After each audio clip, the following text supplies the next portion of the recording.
Experience ছিল। এই অ্যালার্মটা দেখে সত্যি এখন ভয় লাগছে, এটা এখন 10-এর ঘরে চলে এসেছে। হ্যাঁ সত্যি খুব ভয়ঙ্কর। রায়ানকে ছাড়া বাংকারটা একদম খালি লাগছিল আর ওদের সম্পর্ক আবার খারাপ হতে শুরু করে দিল। আমি তোমাকে একটা সোজা কথা বলে দিচ্ছি হিউগো, আমাদের কাছে এটার চার্জার নেই, তাই আমি এটাতে একাই গান শুনবো। আমি একটা গানও শুনতে পারবো না? আমি তোমাকে সব কিছু দিয়েছি, তুমি আমার পাইনাপেল খাও, আমার কফি খাও, আবার এখন তুমি আমার জ্যাম খাচ্ছ। ঠিক আছে ঠিক আছে, এমন নয় যে আমি $3 লাখ পাওয়ার জন্য অন্য স্ক্যানারে হাত দিচ্ছি। আর যেহেতু এটা একটা কম্প্যাক্ট বাংকার ছিল, হিউগো নিজের জন্য জায়গা তৈরি করার চেষ্টা করতে লাগলো। এখানে একটু ফাঁকা জায়গা রয়েছে, আমি এখানটা একটু জায়গা করে নেবো যাতে একটু বসতে পারি। এখানে কোনো মেয়ে অ্যালাউ নেই, এখানে স্ন্যাক্স আর একটা বই নিয়ে এসেছি, এখানেই থাকবো। আঁকতে আঁকতে মিউজিক শুনতে দারুণ লাগে। তুমি কি আমার ভাইব কেবে আসবে? রেন, কি হলো ওর? আর যত দিন যেতে লাগলো, হিউগো আর রেনের মধ্যে বাড়তে থাকা টেনশন ওদেরকে ভুল করাতে লাগলো। আমি মাছগুলোকে খাইয়ে আসছি। মর্নিং মাছেরা, এসো এবার খেয়ে নাও। রেন, আমি আসছি। রেন, আরে আরে আরে আরে, তাড়াতাড়ি!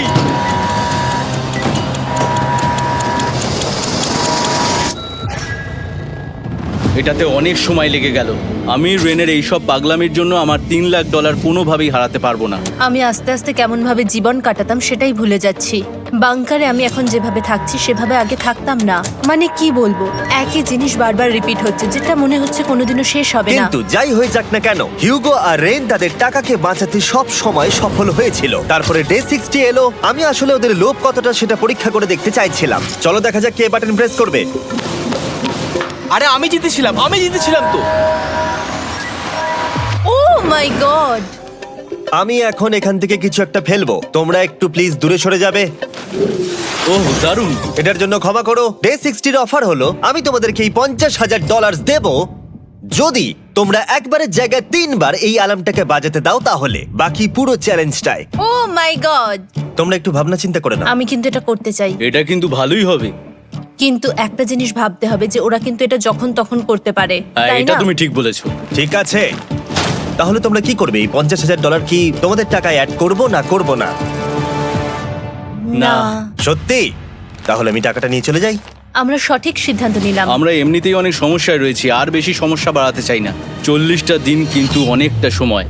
যেহেতু ওরা দুজনে বাংকারের ভেতরে গত 2 মাস ধরে রয়েছে, ডে 61 হয়ে গেছে, তাই শীতকাল শেষ হয়ে বসন্ত চলে এসেছে আর ওরা ওইদিকে ক্লান্ত হয়ে পড়েছে। আমি একই জায়গায় থেকে থেকে বড্ড ক্লান্ত হয়ে পড়েছি। এবার খুব বোর লাগছে, তেমন আর কোনো মজাই হচ্ছে না। আমার আর পড়তেও ভালো লাগছে না, জার্নাল আর পেন্টিং করতেও ভালো লাগছে না। আগে যেগুলোতে মজা হতো সেগুলো এখন বোরিং লাগছে। 60 দিনেরও বেশি সময় ধরে একই জায়গায় একসাথে থাকার ফলে হিউগোর এখন একটা একা থাকার অ্যাডিকশন চলে এসেছে আর ও একা থাকতে পছন্দ করছে ওর ভাইফ কেভে। আমি এখন যাচ্ছি আমার ওয়াইফ কেবে বই পড়তে। তুমি সারা দিন পড়তেই থাকো হিউগো। আমার মনে হচ্ছে রেন আপসেট হয়ে যাচ্ছে আমি সারাদিন বই পড়ছি বলে, কিন্তু আমি আর ওই পাজল খেলতে চাই না। কি, ও এখনো পড়ে যাচ্ছে? একটা কাজ করি, আমি ওর বইগুলো লুকিয়ে দিই। রেইনের মাথায় উল্টোপাল্টা বুদ্ধি আসছিল, সে হিউগোর অ্যাটেনশন পাওয়ার চেষ্টা করছিল। তুমি কি আমার বই লুকিয়ে রেখেছো? আমি তোমার বই লুকাবো না? না, আমি জানি তুমি আমার সঙ্গে মজা করছো, কারণ ওখানে আমি বই রেখেছিলাম। মনে হয় ওখানে আছে। না মানে আমার মনে হয়। ও আমার সাথে শুধু শুধু মজা করছে, আর আমি মিথ্যে বলবো না, এটা আমার সত্যি বিরক্ত লাগছে। আমি এখন জিমির ডে 40 অফারটার কথা ভাবছি। আমি কিন্তু সেটা নিতে পারতাম, কিন্তু আমি না বলেছি, তার কারণ হচ্ছে অনেক বেশি টাকা আমার প্রয়োজন। কিন্তু এখন আর আমার কিছু করার নেই, কারণ আমিই সিদ্ধান্ত নিয়েছিলাম এখানে থাকবো। আমি জানি না আমি পারবো কিনা। হিউগোর এই আফসোসটা শোনার পরে ডে 70-তে আমি ওদের জন্য একটা অফার নিয়ে এলাম, যেটা ওদের কাছে ছিল একদম পারফেক্ট। কিন্তু প্রতিবারের মতোই সবার প্রথমে বাটন প্রেস করতে হবে। তুমি এটা বন্ধ করে হয়ে দিলে। গেল। আরে ওটা তো- আরে তুমি তো লাইট বন্ধ করে দিলে।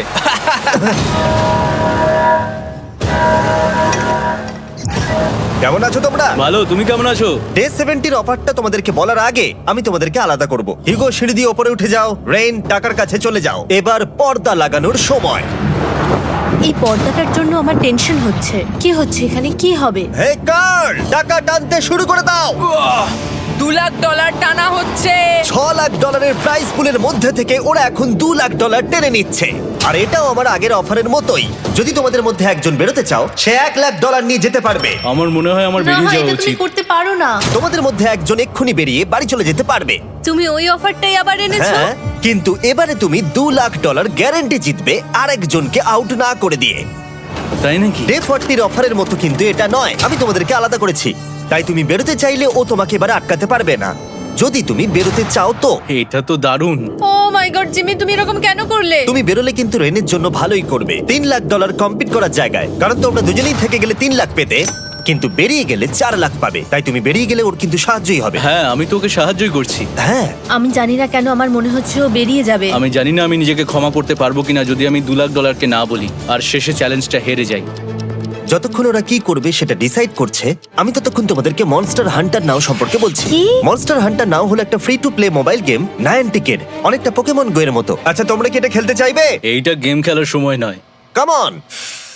আর এটা দেখানোর জন্য আমাকে এখন ওপরে উঠতে হবে। মনস্টার হান্টার নাও হলো তোমাকে বাইরে বেরিয়ে মনস্টার খুঁজতে হবে। ধরো তুমি কুকুরকে নিয়ে হাঁটতে বেরিয়েছো, তুমি মনস্টার খুঁজতে পারো, অথবা তুমি ফেস্টিভ্যাল কিনতে গেছো তখনও খুঁজতে পারো। অথবা আমি ডেটে গিয়েও খেলতে পারি। এটা রিয়েলিস্টিক লাগছে না, কিন্তু মনস্টার ফাইটিংটা লাগে।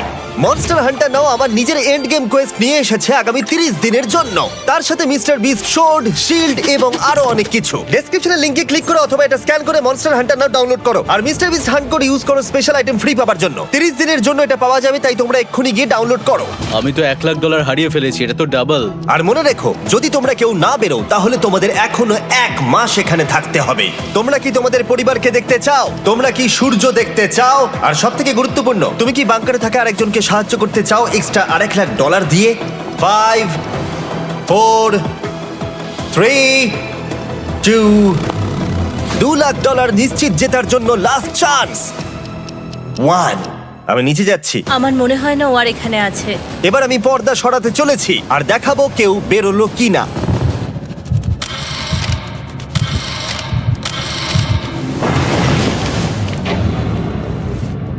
কেউই বেরোয়নি। আরে আমি কিন্তু যাইনি। আর যেহেতু কেউ বেরোয়নি, তোমাদের $2 লাখ আবার ফেরত দেওয়া হলো। 10 দিন পরে আবার দেখা হচ্ছে। আমি $2 লাখকে না বলে এলাম। আমি অবাক হয়ে গেলাম তুমি না বলেছো। তুমি কিছু মনে করো না, কিন্তু তুমি চলে যেতে পারতে। ওরা নিশ্চয়ই এখানে থেকে গেছে, কিন্তু সেটা শুধুমাত্র টাকার জন্যই। আমার আর এটা করতে ভালো লাগছে না। মাঝে মাঝে এই চ্যালেঞ্জের কঠিন পার্ট হয়ে দাঁড়াচ্ছে অ্যালার্ম। আবার এক অচেনা মানুষের সঙ্গে থাকা, তার উপরও খুব ডিমান্ডিং। তুমি কি আমার জন্য চিকেন বানাবে? স্ক্র্যাম্বলড এগ বানিয়ে দেবে আমাকে? তোমার হয়ে গেলে তুমি আমাকে একটু এগ আর চরিজো বানিয়ে দেবে? আমার আর ভালো লাগছে না। আমি প্রত্যেকদিন একই জিনিস করতে করতে ক্লান্ত হয়ে পড়েছি। আমি রেনকে হেল্প করতে চাই, কিন্তু এটা বাড়াবাড়ি হয়ে যাচ্ছে। যদি জিমি এসে বলে, হিউগো তোমাকে আমি $10,000 দিচ্ছি, এক্ষুনি বেরিয়ে যাও, আমি সত্যি বেরিয়ে যাব। রেইনের সাথে কাটানোর সময় হিউগোর কাছে এখন বিরক্তিকর মনে হতে শুরু করলো। যখন ওদের গাছগুলো পচতে শুরু করেছিল, তখন রেইন তার হাতগুলোকে নোংরা করতে চাইছিল না। হ্যাঁ, তুমি একটু ওই নোংরা জলটা বের করে দাও না। যাই হোক, তুমি হেল্প করবে না আমাকে? না না, তুমি করে নাও। Thanks Ren. আমি কার্ডিও করি। উফ, কি গন্ধ। তারপর আমি জানি না আমি কেন আমার চুল কেটে দিতে বললাম রেনকে, আর স্বাভাবিক সেখানেও সে গন্ডগোল করলো। রেইন হিউগোর চুল পুরো নষ্ট করে দিয়েছিল, তাতে ওর বিরক্তি আরো বেড়ে গেল। আমার বেরিয়ে যেতে ইচ্ছে করছে। চলে যাও, টাকাটা পুড়ে যাবে আর আমরা কিচ্ছু পাবো না। এটা বলতে পারি ওরা স্ট্রাগল করছিল। তাই দেখা যাক আমার পরের অফারটা ওদেরকে আনন্দ দেয় নাকি আরো বেশি কষ্ট দেয়। আমি তোমাদেরকে একটা প্রশ্ন জিজ্ঞাসা করতে চাই, তোমরা যদি সঠিক উত্তর দাও তাহলে আগামী 10 দিনে এই বাটনটা আমি প্রেস করব না। তোমরা 10 দিনের জন্য মুক্তি পাবে। 10 দিন? ব্যাপারটা কিন্তু দারুণ। কিন্তু তোমরা ভুল উত্তর দিলে আমি টাইমার থেকে 5 সেকেন্ড কমিয়ে দেব। ও, এই নাও। আমার মনে হচ্ছে আমি জানি তুমি কি প্রশ্ন করতে চলেছো। প্রশ্নটা হলো, কার টেস্ট ভালো, ফেস্টিভ্যাল চকলেট বারের নাকি হার্শিসের চকলেট বারের? আরে স্বাভাবিক, ফেস্টিভ্যালস। ও ঠিক বলেছে, এটা দুর্দান্ত। এটা তো সহজ ছিল। পরের 10 দিন আমি রেড বাটনটাকে প্রেস করব না, তোমরা শান্তিতে ঘুমাতে পারবে। কিন্তু ডে 90 অতটা সহজ হবে ও না। রেন রেন, তাড়াতাড়ি এসো। ও মাই গড। পরে দেখা হবে। চলো এটাকে আমরা কভার করে দিই। হ্যাঁ, তুমি ঠিক বলেছো। 10 দিন পরে দেখা হবে, টাইমার। আর তাই ওদের মধ্যে বাড়তে থাকা টেনশন কমানোর জন্য আমাদের অ্যালার্ম সরিয়ে দেওয়াটা হয়তো ওদের কাছাকাছি আসতে অনেকটাই সাহায্য করেছিল। এখন আমাদের অ্যালার্ম বাজবে না, তাই আমি যা খুশি করতে পারি। তাই জন্য আমি আজকে রান্না করব ডোনাটস। রেন বলেছিল সে কোনোদিনই রান্না বা বেক করেনি। আমার রুমমেটস ওখানে কিছু ডোনাটস তৈরি করছে ভাই, এবং দেখতে খুব ভালো হয়েছে। Thanks Hugo. এই হলো ডোনাটস, খেয়ে দেখা যাক। Festival chocolate covered donut. Oh my God, festival সত্যি দারুণ। আর যেহেতু ফেস্টিভ্যাল একাই ওদের বন্ধুত্বকে মজবুত করেছিল, তারপর থেকে ডে 90 অব্দি ওরা বেশ হাসি খুশি ছিল। তারপরে প্রত্যেক দিন ওরা অবসর সময় পরের বিপদের জন্য তৈরি হচ্ছিল।